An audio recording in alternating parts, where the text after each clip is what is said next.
আমি যদি কিছুমান মানুহক আৰু কিছুমান কথাক সহজতে ইগনোৰ কৰিবলৈ শিকি লওঁ তেতিয়া দেখিব জীৱনৰ বহুখিনি সমস্যা দূৰ হৈ গৈছে।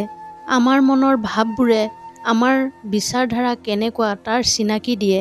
আপুনি যদি কোনো ক্ষেত্ৰত নিজকে অকলশৰীয়া বুলি ভাবি লয় তেতিয়া আপুনি সঁচাকৈ দুৰ্বল হৈ পৰিব।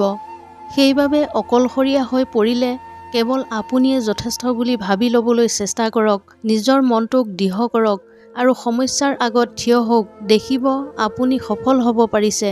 কেইটামান গুৰুত্বপূৰ্ণ কথা। আনক সন্মান কৰিব নজনা মানুহে নিজেও আনৰ পৰা সন্মান পোৱাৰ যোগ্য নহয়।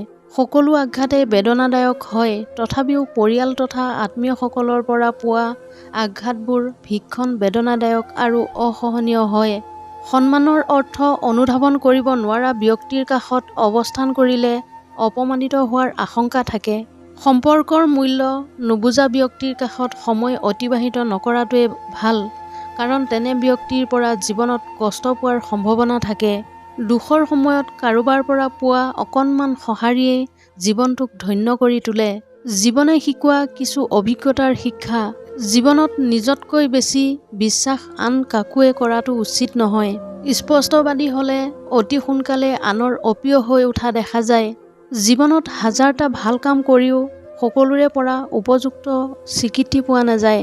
জীৱনৰ বিষয়ে কিছু বাস্তৱ কথা।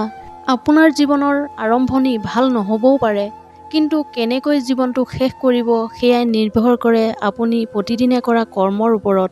জীৱনটো এখন কিতাপৰ দৰে, য'ত কিছুমান অধ্যায় হতাশা দুখেৰে ভৰি থাকিব, কিছুমান অধ্যায় সুখেৰে ভৰা হ'ব। সেইবাবে অভিজ্ঞতা শিক্ষাবোৰলৈ জীৱনৰ পৃষ্ঠাবোৰ লুটিয়াই গৈ থাকক। আপোনাৰ মংগল কেৱল আপোনাৰ ওপৰত নিৰ্ভৰশীল। বিশ্বাস কৰক আপোনাৰ জীৱনটো সুন্দৰ কৰিবলৈ। আপোনাৰ দায়িত্ব ল'বলৈ আন কোনো নাই, সকলো আপুনিয়েই কৰিব লাগিব। সৃষ্টিকৰ্তাৰ বাহিৰে আন কোনেও আপোনাক বেছি চিনি নাপায়, বুজি নাপায়, অনুভৱ নকৰে বা ভাল নাপায়। সেইবাবে ভগৱানৰ ওপৰত বিশ্বাস ৰাখক আৰু আগবাঢ়ি যাওক।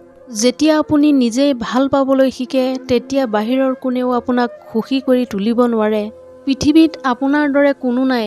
ভগৱানে আপোনাক বিশেষভাৱে সৃষ্টি কৰিছে। এই কথাটো মনত ৰখাটো আপোনাৰ বাবে ভাল। আপোনাৰ বেয়া অৱস্থাৰ বাবে আনক দোষ নিদিব। আনক দোষ দি জীৱন সলনি কৰিব নোৱাৰে। আপুনি নিজক শুদ্ধ কৰিবলৈ চেষ্টা কৰক। আপোনাৰ অতীত ভাল নহ'বও পাৰে। অতীতে কেতিয়াও ভৱিষ্যত নিৰ্ধাৰণ নকৰে। ভাল কাম কৰিব বিচাৰিলে বৰ্তমানৰ ওপৰত গুৰুত্ব দিয়ক। আপোনাৰ সফলতাৰ ৰহস্য বৰ্তমানত নিহিত হৈ আছে। এনেধৰণৰ মটিভেশ্যনেল ভিডিঅ' পাই থাকিবলৈ মোৰ চেনেলটো ছাবস্ক্ৰাইব কৰি ৰাখিবলৈ নাপাহৰিব। ধন্যবাদ।